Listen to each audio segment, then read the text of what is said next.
महाराष्ट्र राज्य अल्पसंख्याक आयोगाचे अध्यक्ष प्यारे खान यांच्या संवेदनशील आणि तत्पर हस्तक्षेपामुळे एका मुस्लिम व्यक्तीच्या मृतदेहाचे सुरक्षित उत्खनन करून तो नातेवाईकांच्या ताब्यात देण्यात आला। उच्च न्यायालयाच्या आदेशानुसार ही संपूर्ण प्रक्रिया कायदेशीर व सुरक्षित पद्धतीने पार पाडण्यात आली। मृत व्यक्ती मूळ रहिवासी मालेगाव येथील असून ते नागपूर येथे ताजाबाद दर्गा दर्शनासाठी आले होते। 27 जानेवारी रोजी रेल्वे प्रवासादरम्यान बुट्टीबोरी परिसरात रेल्वेमधून पडल्याने त्यांचा दुर्दैवी अपघाती मृत्यू झाला।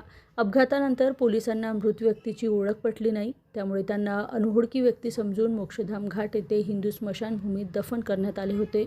मात्र नंतर नातेवाईकांनी शोध घेतल्यानंतर ही बाब महाराष्ट्र राज्य अल्पसंख्याक आयोगाच्या निदर्शनास आणून देण्यात आली। या प्रकरणाचे गांभीर्य ओळखून अध्यक्ष प्यारे खान यांनी तत्काळ दखल घेतली। त्यांच्या पुढाकाराने उच्च न्यायालयात याचिका दाखल करण्यात आली।